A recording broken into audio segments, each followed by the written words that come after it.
Bonjour à tous et merci d'être venus si nombreux ce matin. Je suis ravie de voir que nous sommes tous réunis autour de la parole et du témoignage de notre grand témoin aujourd'hui, Monsieur le ministre de la Santé et de la Prévention, François Braun. Merci de votre présence parmi nous. C'est un plaisir, merci. Bonjour. Merci de nous faire l'honneur.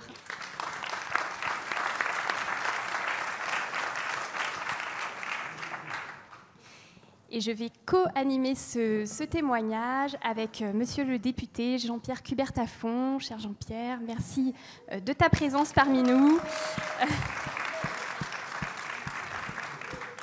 Jean-Pierre Cubert-Tafon est député de la 3e circonscription de Dordogne depuis 2017, réélu avec succès, secrétaire puis vice-président de la Commission de la Défense nationale et des Forces armées.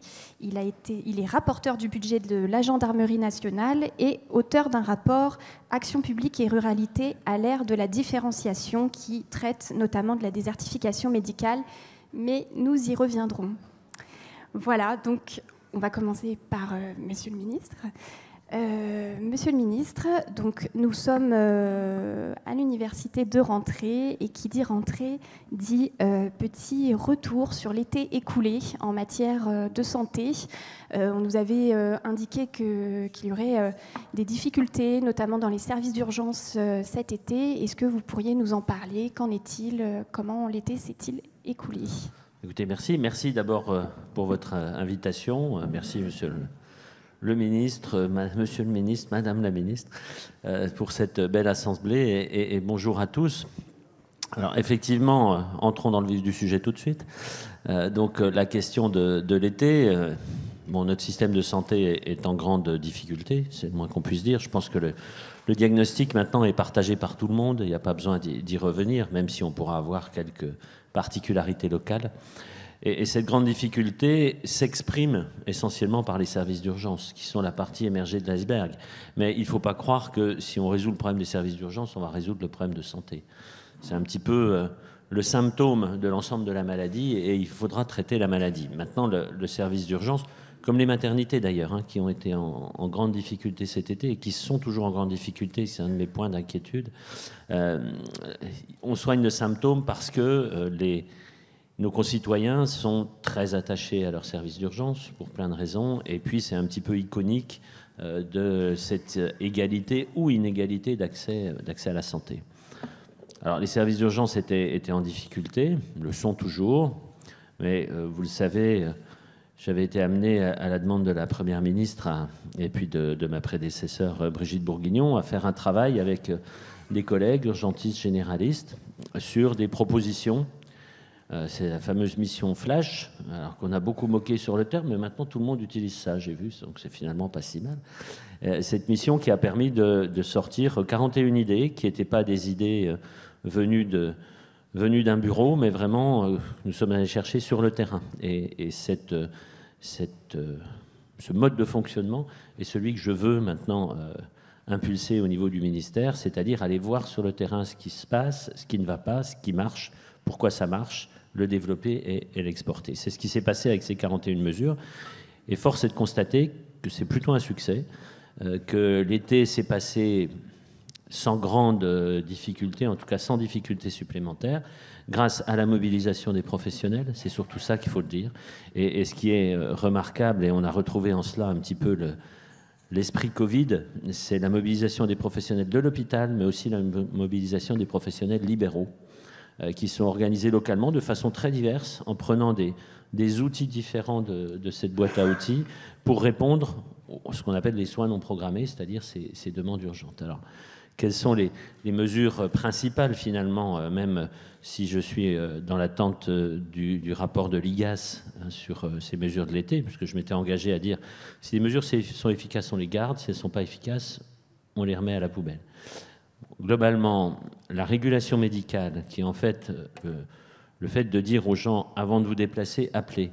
Appelez parce que les urgences ne sont pas la solution pour tout. Si vous avez une angine, il vaut mieux aller voir un médecin généraliste que d'aller aux urgences. Si vous avez un infarctus, il vaut mieux que les urgences viennent vous chercher plutôt que d'aller voir votre médecin généraliste. Donc c'est un peu toute cette évaluation de la situation d'urgence. Nous, on parle de qualification de la demande qui est faite par la régulation médicale. Ça a fonctionné. Il y a une augmentation du nombre d'appels dans les régulations médicales, que ce soit au SAMU ou que ce soit au service d'accès aux soins, avec des problèmes là aussi à organiser pour mieux répondre, et une diminution du nombre de passages aux urgences cet été de l'ordre de 6%. Donc on se rend compte que cette régulation médicale est efficace. Autre outil qui de toute évidence est efficace, c'est ce qu'on a mis en place pour les médecins généralistes, c'est-à-dire mobiliser les médecins généralistes en valorisant l'acte qu'ils acceptaient de faire sur la demande de la régulation médicale. Il y a encore quelque chose de très compliqué, c'est une partie de l'avenant 9 qu'ils avaient signé avec la convention médicale. Là, on a simplifié les choses. Ils acceptent de faire un acte à la demande du SAMU ou du service d'accès aux soins. Ils ont 15 € de plus. Ils n'en ont pas abusé, 4% seulement, mais ça a permis de décoincer des situations. Voilà très rapidement les choses. Il y a plein d'autres mesures, hein. Il y en a 39 autres. Mais globalement, celles-ci ont bien marché. D'autres ont moins marché, probablement parce qu'ils n'ont pas eu le temps de s'exprimer complètement. C'est ce que j'appelle le partage de la pénibilité. Il est anormal que la pénibilité liée aux gardes de nuit, aux gardes de week-end, ne repose que sur l'hôpital public. Tous doivent y participer à l'échelle d'un territoire. J'ai proposé qu'on puisse justement organiser ce partage de pénibilité. Ça a assez mal fonctionné, il faut le reconnaître, mais on va aller plus loin. Oui, c'est très intéressant sur le partage de pénibilité et l'articulation entre les soins qui sont apportés par la médecine de ville et la médecine hospitalière en réalité, et la part de responsabilité que chacun peut occuper dans la prise en charge des patients. On sait qu'il y a énormément de besoins en fait. Moi, je suis élue dans le 6e arrondissement de Paris. Je m'occupe de la santé, j'ai ce portefeuille-là. Je m'occupe aussi du handicap et de l'alimentation durable. Et même dans le 6e arrondissement de Paris, nous sommes à 20% de personnes qui n'ont pas de médecin traitant actuellement et donc qui n'ont pas de facilité d'accès aux soins qu'on peut obtenir de son médecin traitant facilement. Donc c'est vrai qu'il y a cet enjeu, mais Paris n'est pas la zone la plus touchée par la désertification médicale. Vous le savez bien, Jean-Pierre Coubertin-Font. Je vais vous laisser la parole parce que vous aviez présenté une série de mesures pour la ruralité en réalité, puisque c'est dans ces zones-là que le manque de médecins se fait le plus ressentir. Merci. Tout d'abord, je voudrais vous remercier d'être là à mon tour et au nom de mon groupe. Nous sommes très heureux de vous accueillir et nous sommes très honorés que vous soyez venus à Guidel. Je tiens aussi à souligner votre implication dans toutes ces thématiques médicales. J'ai lu avec beaucoup d'intérêt votre interview dans Marianne et effectivement, nous avons des points communs en ce qui concerne les solutions. Mais, comme vous l'avez dit, la situation aujourd'hui est grave. Monsieur le ministre, ce sont aujourd'hui ce sont les chiffres de Marianne, mais qui ont été vérifiés, ils sont un peu excessifs à mon avis. Je pense qu'on peut parler de 20 millions de Français qui aujourd'hui n'ont pas accès aux soins parce qu'il y a manque de médecins. Donc ces chiffres sont très alarmants. Et donc ces femmes et ces hommes qui luttent quotidiennement pour pouvoir se faire soigner, c'est un véritable handicap, et particulièrement dans les territoires ruraux. Ces phénomènes sont mis en lumière par 3 caractéristiques que je vous résume très rapidement. Le temps passé pour se rendre, pour voir un professionnel de santé. Le deuxième point, c'est les délais d'obtention pour les rendez-vous. Et le troisième point, c'est l'accessibilité à des plateaux médico-techniques. Je crois que ce sont les 3 points les plus importants. Donc ce constat est sans appel. Et Monsieur le Ministre, je sais que vous vous penchez sur ce dossier, mais la situation se dégrade. Et 30% de la population sont dans des zones sous-dotées. Il y a 10 ans, eh bien, les chiffres étaient moins révélateurs. Il y avait environ 8% de gens qui n'étaient pas... Aujourd'hui, on est à plus de 11%. Voilà, je reviens au délai de rendez-vous très rapidement. Chez un médecin généraliste, ce n'est pas le plus difficile, mais il faut quand même des fois 24 à 48 heures. Et souvent, quand le patient arrive, que le médecin a pris sa retraite ou est parti, eh bien les médecins qui sont dans la maison médicale avec lui leur disent non, on ne peut plus vous prendre, on n'a pas de place. Donc ça devient très important. Chez les dentistes, n'en parlons pas, c'est multiplié par 20. Et quant aux ophtalmos, eh bien, il faut parfois 6 mois pour obtenir un rendez-vous. Voilà ce que je voulais vous dire. J'ai pu me rendre compte de cette situation puisque j'ai fait un rapport que m'avait commandé le précédent Premier ministre. Et c'est vrai que la situation...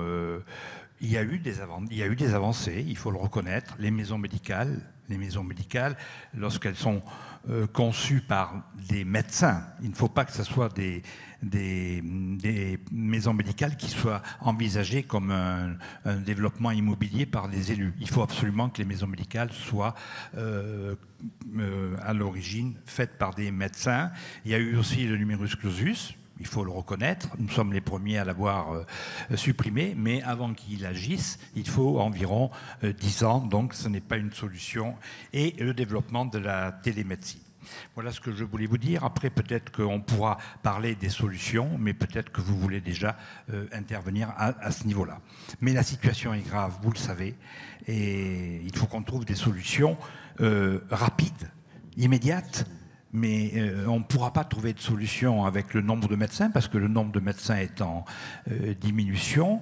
Et si on a 100 médecins, même si on en déplace, on en a toujours 100. Donc il faut trouver des solutions autres que le volume des médecins. Oui, mais merci. Effectivement, je partage bien sûr votre diagnostic. Toutefois, je pense qu'il ne faut pas qu'on oublie certains points de base. Nous avons un système de santé exceptionnel. Je crois qu'effectivement, on est dans une logique où les choses vont mal, mais la sécurité sociale, quand on va voir ce qui se passe à l'étranger, est quand même un système remarquable qui protège les plus faibles d'entre nous. Je crois qu'il faut aussi le rappeler. Nous avons aussi un système de santé qui a résisté plus que bien à cette crise sanitaire, qui a de la résilience, qui a su s'adapter. Donc, moi, j'ai plutôt la tendance à voir les verres à moitié pleins qu'à moitié vides. Donc, certes, la situation est difficile. Il ne faut pas se cacher. Notre système de santé est en crise. Mais nous avons un terreau qui est quand même extrêmement solide. Alors, vous parlez du nombre de médecins. Bon, Marianne, 28 millions... ouais, je pense qu'il pousse un peu, mais bon, c'est normal, surtout quand c'est en gros titres comme ça.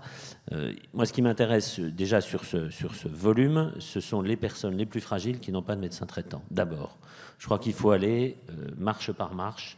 Vouloir tout résoudre d'un coup par une mesure soi-disant miracle et unique, ça n'existe pas, je vous rejoins, il y a plein de solutions, plein d'outils à mettre sur la table. Donc, bon, intéressons-nous, en tout cas moi je m'intéresse d'abord à ces personnes les plus fragiles, qui seraient de l'ordre de 600 000, c'est déjà beaucoup trop, mais intéressons-nous d'abord à eux. Ensuite, est-ce que c'est le nombre de médecins qui est important ou est-ce que c'est le temps médical ?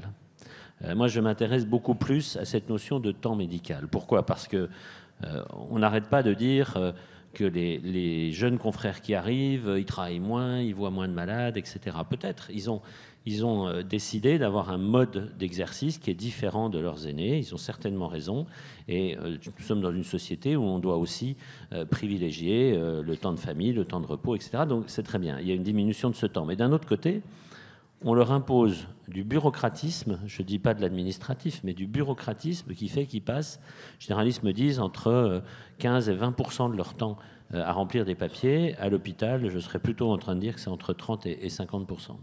Donc déjà, redonnons du temps de soins. Et ça, c'est valable pour tous les professionnels de santé. Supprimons ce bureaucratisme inutile. Et on a des exemples. Ma Santé 2022, outre les maisons de santé, les CPTS, on en parlera, a amené les assistants médicaux. Et la Sécurité sociale nous a montré que les assistants médicaux, un médecin, alors actuellement c'est des groupes qui peuvent les avoir, un groupe de médecins qui a un assistant médical, ça permet d'augmenter la clientèle de 10%. Simplement en redonnant du temps de soins par rapport à du temps administratif. Donc moi je veux aller dans ce sens, je veux développer les assistants médicaux, essentiellement en zone sous-dense, pour tous les médecins. Même le médecin seul, il doit pouvoir avoir ça. Mais alors là, on ouvre une autre page, c'est la plupart du temps, les confrères, en milieu rural en plus, n'ont pas les locaux pour accueillir un assistant médical en même temps qu'ils consultent. Ils ont souvent juste leur salle d'attente et leur cabinet. Et c'est là que je souhaite, dans le CNR, mais on va en reparler, mouiller quelque part les élus que vous êtes, en disant, par territoire, eh bien, tout le monde va se mettre autour de la table, tout le monde a une petite pierre à apporter pour peut-être augmenter la surface d'un cabinet, aider les médecins à faire cela pour gagner du temps médical. Donc gagner du temps médical, gagner du temps de soins est un élément. Gagner du temps médical, c'est aussi travailler sur le partage de compétences, sur les transferts de tâches entre professionnels de santé. Un désert médical, ce n'est pas forcément un désert de santé. Et on a bien vu que les transferts de compétences entre professionnels, par exemple la vaccination que peuvent faire les infirmiers, les pharmaciens maintenant, permet là aussi de redonner du temps médical. Donc voilà déjà 2 outils, 2 axes de réflexion qui sont intéressants. Je peux vous répondre parce que j'ai été maire d'une commune et j'ai facilité la création d'une maison médicale. Et aujourd'hui, on a une jeune femme, médecin, de 40 ans, elle est très jeune, et elle a pris une assistante médicale. Elle a pris une assistante médicale qui s'occupe de préparer les dossiers, qui s'occupe des règlements, qui s'occupe de prendre les rendez-vous. Et elle avait une clientèle d'environ 1000 patients. Elle est passée à 1250 patients parce que, justement, il y avait l'assistante médicale. Et sans travailler plus, en respectant les horaires de travail qu'elle s'était fixés. Absolument. Alors, on peut vous dire, oui, mais l'assistant médical, il y a un coût. Eh bien, j'ai rencontré récemment M. Fatom et qui m'a dit qu'il était prêt à financer des postes par la partie assurance maladie et qu'il faut absolument développer les assistants médicaux parce qu'on peut gagner, déjà sur une commune de 1500 habitants, ce médecin généraliste a gagné 250 patients parce que justement elle s'est organisée. Oui, nous avons aussi ce qui a été mis en place dans le quinquennat précédent, qui sont ce qu'on appelle les infirmières azalées, qui sont ces infirmières un peu de santé publique, qui assurent le suivi des patients chroniques, qui rappellent les gens, qui évitent des consultations itératives. On voit qu'on commence à avoir un paysage, des outils qui ne sont pas assez connus, mais qui vont nous permettre, parce que je le dis tout le temps, prétendre qu'on va avoir 10 000 médecins de plus demain et 150 000 infirmières, c'est mentir aux Français. C'est pas possible. On les aura pas. Déjà, on voit cette année, on a du mal à recruter dans les écoles. Et en plus, pour les former, il faudra entre 5 et 10 ans. Donc, utilisons les troupes qui sont sur le terrain, donnons-leur de l'amplitude horaire pour faire du soin. Ça va déjà nous permettre de baisser un peu cette pression. Mais si vous avez tout à fait raison, aujourd'hui, on ne peut pas... Il ne faut plus mentir aux élus en leur disant qu'on va leur procurer des médecins. Il n'y en a pas assez. Donc il faut gagner. Et le temps médical fait partie d'une solution. Il y a une autre solution que je voulais vous proposer. Moi, j'ai un médecin qui a pris sa retraite, qui est en pleine forme et qui veut continuer à travailler. Vous savez pourquoi ils ne le font pas ? Ils ne le font pas parce que leur cotisation URSSAF et caisse de retraite est trop élevée. Donc aujourd'hui, si vous facilitiez le rapport emploi-salarié, pas salarié, emploi-retraite, on peut gagner. Moi, j'ai compté sur le département de la Dordogne, si les médecins, il faut les prendre dès qu'ils arrêtent, c'est-à-dire des médecins retraités actifs. Moi, je pouvais gagner 30 à 40 médecins sur un département. Donc il faudrait absolument modifier la loi, je ne sais pas de quelle façon, un amendement, mais il faudrait que le médecin n'ait plus les charges de sa caisse de retraite et d'URSSAF. Sinon, il arrête de travailler parce qu'il n'a pas suffisamment de revenus pour payer ses charges. Et ça, les médecins retraités, c'est une solution qui peut être mise en place très vite.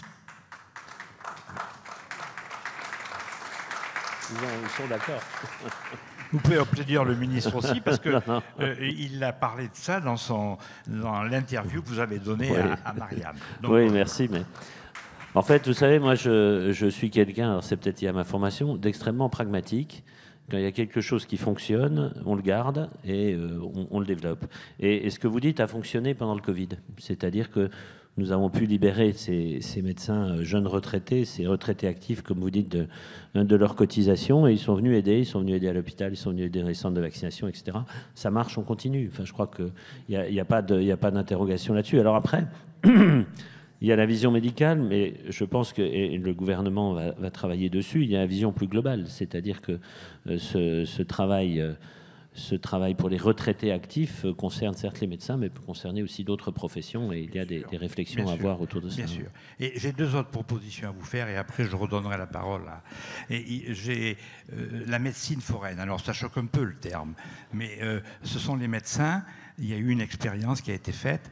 Le médecin, une fois par semaine, va dans un village important où il n'y a plus de médecin. C'est lui qui se déplace et la mairie ou la communauté de communes met à sa disposition une salle pour recevoir les patients.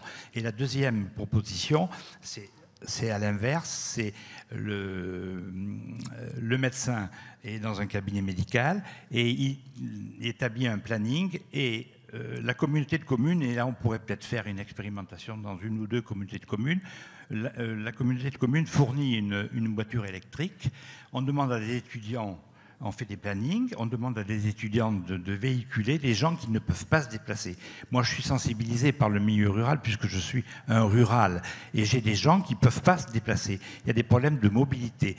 Si on mettait à leur disposition une petite voiture électrique, je suis sûr qu'il y a des sociétés aujourd'hui qui font des hyper bénéfices et qui pourraient nous aider à mettre sur place ces voitures. Les étudiants pourraient amener les gens dans le cabinet médical en organisant. Voilà, c'est les 2 propositions que je vous fais. Et on pourrait faire une expérimentation, par exemple, en Dordogne. Alors, je vous suis sur ce chemin. Je vais même vous apporter une 3e solution encore. Alors, la médecine foraine, c'est le Conseil de l'Ordre qui interdisait cette médecine foraine. C'est fini maintenant. Il n'y a pas de problème. Enfin, ce principe de consultation, quand on est dans une zone bien dotée, de pouvoir un jour par semaine aller faire une consultation dans une zone sous-dotée voisine, bien sûr, il faut l'appuyer. Il faut l'appuyer d'autant plus que ces médecins dans les zones bien dotées ont souvent des étudiants en médecine, donc qui resteraient avec leur cabinet de groupe et eux se déplaceraient. Enfin, on a plein de modalités à mettre en place. Le parallèle un petit peu sur une autre solution qui est complémentaire, c'est le développement de la télémédecine accompagnée. Ce qu'on a mis en place cet été, ce qui marche très bien. C'est télémédecine avec une infirmière qui a la possibilité d'aller faire une évaluation, de contacter un médecin à distance par télémédecine. Ça marche aussi pour les spécialistes et qui permet là aussi de gagner du temps. Mais pour votre voiture électrique, je vais aller plus loin. Parce que la voiture électrique, il va falloir... Il en faudrait 2. Non, mais je vais vous expliquer que vous n'avez même pas besoin de l'acheter. Parce que j'ai discuté avec un... Vous pouvez répéter. Non, je vais vous expliquer pourquoi. J'ai discuté avec un élu rural, mais je suis sûr que c'est pareil chez vous. Je suis sûr que vous avez une équipe de foot dans votre commune. Votre équipe de foot, elle fait des matchs le dimanche. Oui, elle a un petit bus. Elle a un petit bus. Et ben voilà. Et ben quand c'est pas le dimanche, vous prenez un employé municipal, pourquoi pas, avec le petit bus qui prend les personnes âgées et qui s'organise avec les médecins. J'étais hier soir au congrès, enfin aux journées de rentrée aussi d'un syndicat de médecins généralistes, la CSMF. Mais ils m'ont dit, nous on est prêts. Il n'y a aucun problème, on est prêt à bloquer un après-midi par semaine de nos consultations pour cette médecine de personnes qui viendraient des villages alentours par le minibus du foot pour les amener en consultation. J'y avais pas pensé. Parce que j'ai pas l'équipe de foot, c'est une équipe de rugby, donc j'y avais pas pensé. Effectivement. J'aurais dû utiliser ça parce que, bon, vous le savez, je suis plus vers le ballon ovale que vers la balle ronde, mais bon. Merci beaucoup pour ces premiers éléments. Il y a quelque chose qui a été pointé et je voudrais en profiter pour faire un petit clin d'œil à notre président qui est présent ce matin. C'est le volet santé du Conseil national de la refondation. Cher président. Donc, il va y avoir un volet santé. Est-ce que vous pouvez nous en dire un mot? Est-ce que vous avez des éléments à apporter sur ce volet santé? Sachant qu'ensuite, on gardera du temps pour les questions qui commencent à arriver. N'hésitez pas à envoyer des SMS. Et puis, un petit temps également pour parler de prévention, parce que, voilà, ministère de la Santé et de la Prévention, ça donne l'accent quand même sur ce sujet. Oui, merci. Alors, le temps file, donc je vais essayer d'être bref sur ce CNR versant santé. Alors, on n'a pas fait exprès, ça fait CNRS. Ça parle beaucoup en français, mais bon, en tout cas, c'est comme ça. Donc, ce CNR santé, je vais le lancer le 3 octobre. Le 3 octobre, pas depuis mon bureau, depuis Le Mans. Pourquoi? Parce que je veux marquer que ça concerne les territoires, que ça concerne la province d'abord, et puis le Mans est dans une situation compliquée en termes médicaux, comme un petit peu toute cette région. Donc ce CNR Santé, il va se décliner sous plusieurs formes. Une première forme, la plus importante, qui est territoriale. Cette forme territoriale, ça va être des débats à l'échelle des territoires, à l'échelle que vous voudrez organiser, vous les élus. Ça peut être la commune, l'intercommunalité, ça peut être le département, la région c'est peut-être un peu grand, mais en tout cas à l'échelle que vous voudrez. Ces débats, moi j'impose une chose, j'incite fortement à une chose, c'est qu'il y ait systématiquement élus, professionnels de santé, citoyens. Autre point, ce ne sont pas des débats pour faire des diagnostics de territoire. Ce sont des débats pour poser les problèmes et voir quelles solutions on peut mettre dessus. On est dans l'action. Donc les solutions, elles existent ou elles n'existent pas. Et si on les invente, on les teste. Si ça marche, on les garde. C'est ça le principe. Dans ces débats, c'est comme au patinage artistique, on est très proche du rugby, il y a des figures imposées, des figures libres. Les figures imposées, on traite des médecins traitants pour les plus fragiles, on traite de la permanence des soins, l'attractivité des métiers de santé sur le territoire et comment intégrer la prévention dans le dispositif. Ça, c'est un petit peu les figures imposées. Les figures libres, eh bien, c'est la problématique spécifique de tel ou tel territoire. J'ai un élu d'Alsace qui m'a dit « Moi, je veux parler de transfrontalier, parce que je travaille avec l'Allemagne à côté. » Pas de problème, on parle de transfrontalier, on met des solutions. Ça démarre le 3 octobre. Ça va être avec le soutien organisationnel des préfectures et des sous-préfectures et le soutien technique des ARS. Nous sommes en train de former un peu plus de 300 personnes dans les ARS avec un petit kit pour pouvoir mener les débats, les différentes questions, etc. Ça, on démarre le 3 octobre, il y a jusqu'à la fin d'année. On va faire des montées-redescentes permanentes sur les idées. Moi, je veux que ce soit vivant. Ça va remonter, on va tester, on va vérifier au niveau du ministère si ça correspond au cadre réglementaire. Si besoin, on adapte le cadre réglementaire. Bref, des va-et-vient en permanence. Parallèlement à cette organisation, une interrogation numérique de tous les Français, de tous nos concitoyens, sur leur vécu du système de santé. Là aussi, on ne veut pas être dans la doléance perpétuelle, c'est vraiment ce qu'ils ont vécu, les difficultés, voire les belles solutions qu'ils ont vues. Troisième partie de ce CNR, vous voyez, il est très ambitieux. Une partie CNR plus nationale, parce qu'il y a des sujets qui n'ont aucune plus-value à être traités au niveau territorial. Par exemple, la 4e année de médecine générale, ce DES, qu'est-ce qu'on met dans ce DES, comment on l'organise, ça n'a pas de sens de le traiter au niveau territorial. Simplification administrative de la même façon. Ça, c'est CNR format national. Alors pourquoi CNR?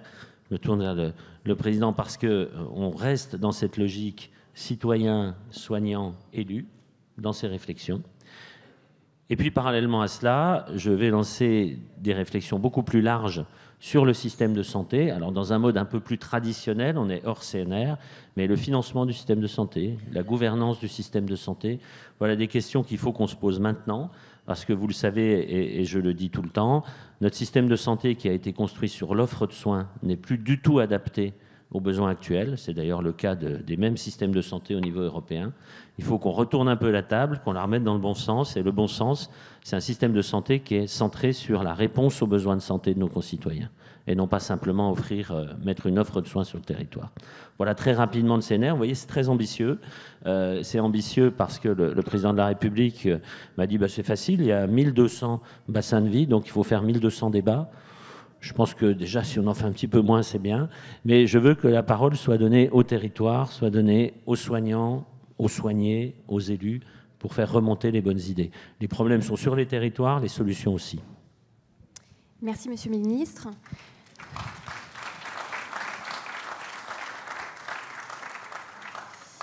Nous commençons à recevoir des témoignages par SMS, et notamment un témoignage d'une personne qui indique qu'elle vit dans une zone très habitée et il n'y a actuellement plus de dermatologue dans sa zone géographique.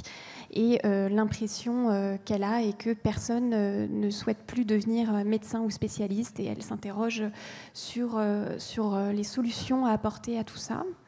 Ça fait écho à ce que vous indiquiez sur l'adéquation entre l'offre de soins et les besoins sur le terrain. La dermatologie est un bel exemple. Hein. Oui. Un bel exemple parce que ça marche en télémédecine de façon Absolument. superbe. Jean-Pierre me parlait aussi des ophtalmologistes. Voilà. Alors, ophtalmo-dentiste, on a des solutions aussi. Enfin, je ne veux pas vous faire croire qu'on a des solutions sur tout, mais il faut prendre les outils qui existent. Les ophtalmos, ils ont les orthoptistes qui leur permettent de faire pas mal de choses. D'ailleurs, les ophtalmos sont une spécialité médicale qui a travaillé sur l'avenir de sa profession à 20 ans, 30 ans, et qui commence à dire « ouais, on va peut-être arrêter de faire des ophtalmos ». Hein, tellement on a ce transfert de compétences. Et puis les chirurgiens dentistes, je les ai rencontrés là, ils poussent, mais c'était dans le programme du président de la République, pour les assistants dentaires de niveau 2, qui vont là aussi pouvoir faire, dans le cadre de transfert de compétences et de tâches, un certain nombre de détartrages, des soins simples, qui permettra aux dentistes de se concentrer sur sa véritable plus-value dans les soins de la bouche. Alors vous avez indiqué qu'il y aurait donc trois types d'intervenants donc pour le CNR, les élus, les patients en réalité, ou les citoyens, et les médecins évidemment, en tout cas les professionnels de santé. Les soignants. Donc, nous venons dans mon arrondissement de créer une CPTS et on en arrive au thème de la prévention, puisque quelque chose qui se retrouve, pardon pour l'acronyme, CPTS, c'est une communauté professionnelle territoriale de santé.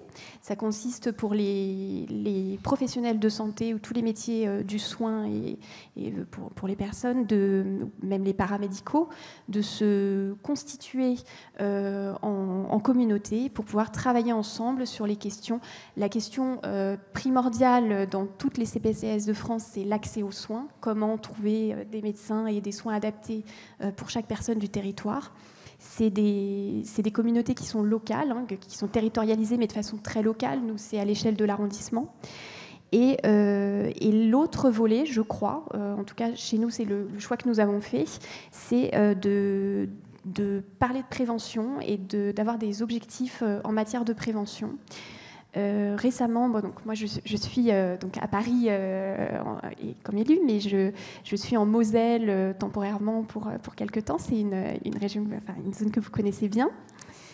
Et vous étiez présent assez récemment parce que vous avez inauguré une maison sport santé. Est-ce que vous pouvez nous en parler? Est-ce que c'est l'un des axes qui pourra être mis en avant pour la prévention? Oui, alors je rebondis vite sur la CPTS. CPTS, il faut en avoir. Alors, partout où j'ai vu des choses qui fonctionnaient, il y a une CPTS, mais malheureusement, partout où il y a une CPTS, il n'y a pas des choses qui fonctionnent. Donc, il y a un petit équilibre à trouver, mais en tout cas, c'est un très bel outil. Alors, sport santé, oui. Sport santé, pourquoi ? Nous sommes en retard, nous sommes un pays à l'âge de pierre de la prévention, malheureusement. Donc, il faut qu'on amène nos concitoyens vers des actes de prévention. Le problème de la prévention, je suis désolé de le dire ici, c'est pas politiquement bankable. Parce que les actions de prévention qu'on fait, elles seront efficaces dans 10 ans, dans 15 ans, dans 20 ans. Donc il faut, et je remercie le président de la République d'avoir bien mis le ministère de la Santé et de la Prévention. Ça veut dire qu'il y a une volonté politique forte. D'ailleurs, on le voit sur la mise en place des consultations aux âges clés de la vie. On pourra revenir si vous voulez. Mais pour revenir sur sport et santé, comment j'en suis arrivé là, mais pas tout seul, je vous rassure. Au 1er janvier, on est tous pareils. On veut faire du sport, on veut arrêter de fumer, on ne veut pas boire plus d'un verre de vin par jour, etc. Ça, c'est bon. Et le 2 janvier, on a tous arrêté. Allez, peut-être le 4. Je pense que nous avons une occasion dans les années qui viennent. Alors, on parle beaucoup des Jeux Olympiques. Oui, moi je suis désolé, je parle aussi de la Coupe du Monde de rugby, c'est l'année prochaine, donc ça vient plus vite. Donc nous avons une occasion superbe, la France va se transformer en un grand terrain de sport, tout le monde va vouloir faire du sport, et le sport dans la prévention est quelque chose de très intéressant parce qu'on se sent mieux tout de suite. Commencez à marcher, à monter les escaliers plutôt que prendre l'ascenseur, au bout d'un mois vous vous sentez mieux. Et je trouve que c'est ça l'idée de sport et santé, et je partage cela avec Amélie Oudéa-Castéra, avec qui j'étais d'ailleurs en Moselle. C'est faisons de la prévention quelque chose de ludique et quelque chose qui se voit tout de suite. Donc utilisons le sport pleinement, et c'était déjà le cas dans Ma Santé 2022, mais on va démultiplier ça. Utilisons le sport, parce que ça va être un réel gain. Vous savez, il y a 4 cancers sur 10 qui sont liés à nos mauvaises habitudes alimentaires ou de vie. 8 maladies cardiovasculaires sur 10. Le traitement de l'hypertension artérielle, c'est pour la sécurité sociale près d'1,5 milliard par an en traitement, en remboursement. On pourrait diminuer de 60% simplement en faisant de l'exercice. Pas seulement du sport, mais de l'exercice. Donc on voit bien qu'on a des enjeux qui sont majeurs là-dessus. Profitons de ce grand élan sur le sport pour ramener la prévention par ce côté plus ludique. Puis derrière, je ne vous cache pas que j'ai d'autres prétentions sur la prévention. Il y en a une que j'affiche souvent, la vaccination contre le papillomavirus. Pour les jeunes garçons, les jeunes filles avant l'âge d'avoir des relations sexuelles, c'est la disparition du cancer du col de l'utérus. Les Australiens sont en train de nous le montrer. C'est totalement aberrant qu'on n'arrive pas à faire ce pas supplémentaire. On n'a pas assez de jeunes filles vaccinées, il y a très très peu de garçons. Allons-y, simplement parler de vaccins aux Français aujourd'hui, c'est un peu compliqué. Donc on va passer par le sport, amener ça, essayer de faire de notre société une société tournée vers la prévention. Merci, Monsieur le Ministre. Il y a deux questions qui nous ont été posées, mais très très vite. C'est les maîtres de stage. Il n'y a pas assez de maîtres de stage. Est-ce qu'il ne faudrait pas prendre une mesure pour inciter les médecins à ce qu'ils soient maîtres de stage? Et on n'a pas abordé le rôle du pharmacien. Le pharmacien peut peut-être aussi délivrer des ordonnances, pas délivrer, renouveler, ou aussi prescrire des antalgiques très connus qui éviteraient que le médecin soit accaparé par ces choses-là. Oui, bien sûr. Alors les maîtres de stage, oui, ça c'est... Le numerus clausus a laissé place au numerus apertus, mais qui laisse aux facultés la possibilité de prendre plein d'étudiants, à condition d'avoir des enseignants. Donc là aussi, même au niveau universitaire d'ailleurs, il faut redonner envie aux médecins d'être universitaires, d'être enseignants. Là aussi, il y a un gros boulot à faire sur la retraite des hospitalo-universitaires. Enfin bon, on a pas mal de choses. Les maîtres de stage, oui. Alors après, les maîtres de stage, il faut aussi qu'on revienne à des choses raisonnables. On demande aujourd'hui à un médecin généraliste pour être maître de stage des choses qui, de ma part, semblent un petit peu démesurées. Il faut qu'il sache encadrer les étudiants, bien sûr, mais il ne faut pas non plus en demander trop si on veut en avoir plus. Ça, c'est un bon élément. En milieu rural, si le médecin reçoit des étudiants, ça peut lui donner envie de revenir et de se familiariser avec le milieu rural, de ne pas avoir peur du milieu rural. Alors, on n'a pas eu, là j'ai pas le temps, parce que je vous avais dit j'étais bavard, hein, mais il y a les mesures immédiates pour les déserts médicaux, il y a des mesures à moyen terme qui sont justement ces étudiants, ces stagiaires, il y a des mesures à long terme, c'est ce que j'appelle les parcours d'excellence. Ça marche, aller repérer les jeunes dans les lycées, dès la première, dès la terminale, les accompagner sur leurs études. Enfin, on a plein de choses à faire. On va cranter un petit peu tout ça. Vous parliez des pharmaciens, oui, bien sûr. On a vu avec la vaccination, on n'aurait jamais réussi ces chiffres de vaccination Covid sans les pharmaciens. Vous voyez avec la dispensation là, de la pilule du lendemain pour toutes les femmes par le pharmacien, sans ordonnance, gratuitement. Et puis, il y a des expérimentations... Il y a des expérimentations qui sont très efficaces sur la prescription d'antibiotiques dans des pathologies urinaires bénignes. La prescription d'antalgiques, c'est déjà libre. Très probablement aussi d'antibiotiques lorsqu'on fait des tests sur des angines. Vous savez, un pharmacien le fait très bien aussi. Voir si c'est une angine à streptocoque ou pas, faut-il donner des antibiotiques. Enfin, il y a plein de pistes. Mais là, j'ai confié ça aux ordres. J'ai demandé au début du mois avec une réponse pour la fin du mois. Alors, j'ai un peu secoué nos vieilles institutions ordinales. Les ordres de santé sont réunis dans un groupe et doivent me faire avant la fin du mois des propositions sur ces transferts de compétences. C'est eux qui ont la responsabilité du cadre de l'exercice professionnel. C'est à eux de donner des ouvertures. Mais même le kiné, pourquoi faut-il qu'il y ait une prescription du médecin généraliste pour aller voir un kiné ? Le kiné, le trauma de cheville, il y a pas mal de choses. Après, il y a un impératif, c'est garantir la qualité et la sécurité des soins. Ça, c'est impératif. Mais je pense que les ordres vont me faire des propositions intéressantes. Quand ils auront fini de s'écharper, là, en ce moment, ça va aller. Moi, j'ai bien noté donc que vous alliez me fournir un bus pour la Dordogne, c'est ça ? J'ai bien compris. Non, j'ai bien noté que je viendrai voir jouer votre équipe de rugby. Si elle joue bien, peut-être qu'on fera quelque chose.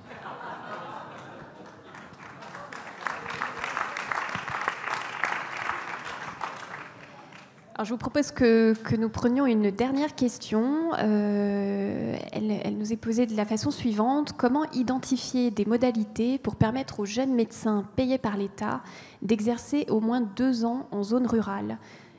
Pourrait-on envisager un engagement décennal ? Ah, c'est gentil de me poser cette question, j'adore. C'est pas la question la plus simple. Non, mais là aussi, il faut remettre les choses à leur place. J'ai eu l'occasion de discuter avec une dame sur France Inter qui me disaient, oui, c'est une honte, enfin, ce qu'on entend d'habitude, les profs, eux, ils n'ont pas le choix, etc., etc. Ben, les médecins non plus. Si vous êtes médecin, que vous décidez de rentrer dans le service public hospitalier, comme un prof qui rentre dans l'éducation nationale, vous n'avez pas le choix de l'endroit où vous vous installez. Vous vous installez là où il y a un poste. Donc c'est pareil. Si vous êtes magistrat, effectivement, une fille qui est magistrate, ben, elle n'a pas le choix de son poste, elle rentre dans le grand service public qui est la magistrature, et elle va où il y a de la place.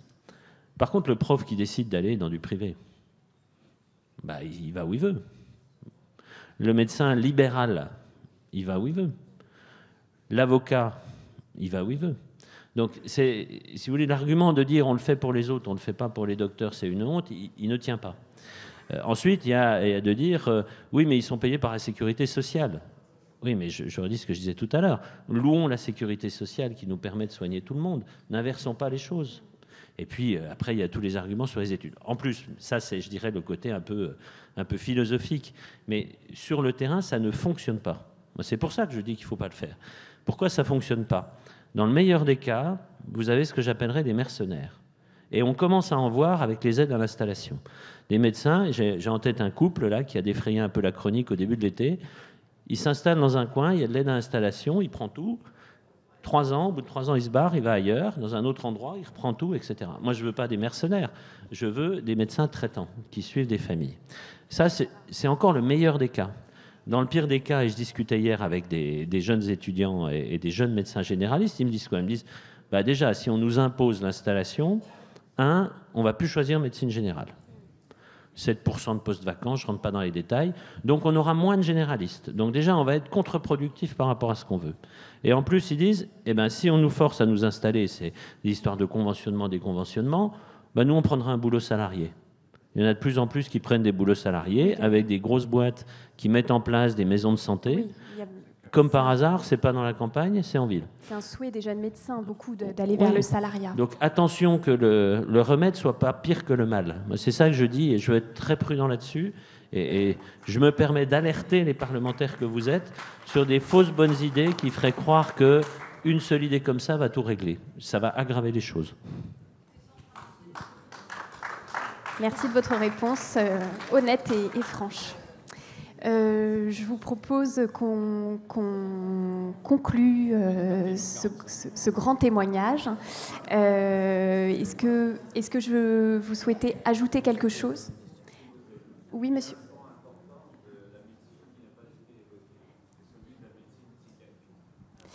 Alors, la question qui est posée, que je transmets, c'est la question de la santé mentale. Effectivement, c'est un pan de la santé qu'on a un peu laissé de côté, mais qui est bien présent dans nos esprits à tous. Moi, je dois dire que c'est quelque chose de très important. Voilà. Et la question de la psychiatrie et de la place de la psychiatrie dans la médecine. Peut-être qu'on peut conclure là-dessus. La santé mentale est dévastée. Enfin, je crois que là aussi, on va pas se cacher. On a des énormes difficultés, mais parce qu'on n'a pas les professionnels. Donc moi, j'ai plusieurs enjeux. J'ai comment réenchanter, si je peux dire, ces métiers de la santé mentale. Là aussi, les transferts de tâches entre professionnels, les transferts de compétences avec les infirmiers en pratique avancée vont nous permettre de cranter un petit peu les choses. Mais je suis extrêmement inquiet quand je vois les résultats, vous les avez vus, de l'Observatoire national du suicide, qui montre une explosion des suicides chez les jeunes filles de 10 à 14 ans. Et que nous sommes pas capable d'appréhender aujourd'hui. Donc, pour reboucler à ce que je disais au début, on a beaucoup parlé des urgences cet été. Moi, j'avais 3 préoccupations majeures que j'ai toujours, les urgences, les maternités et la psychiatrie, qui sont les secteurs que je suis au plus près.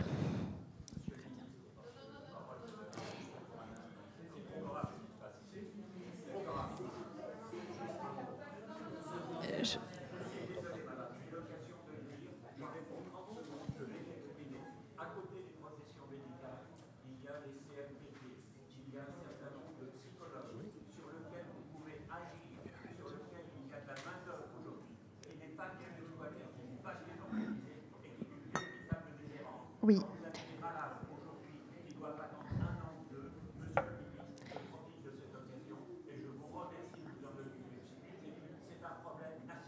Oui, alors effectivement, la question de la santé mentale est très présente. Je crois que vous en avez parfaitement conscience et que vous avez identifié ce problème comme l'une de vos préoccupations principales.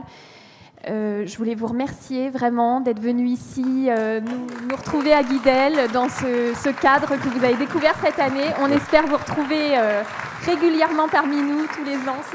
Merci encore de votre invitation. Et vous l'avez compris, j'applique et je continuerai à appliquer ce que nous a dit la Première ministre. C'est écoute, action, résultat. Je suis complètement dans cette logique et je reste à votre écoute. Merci.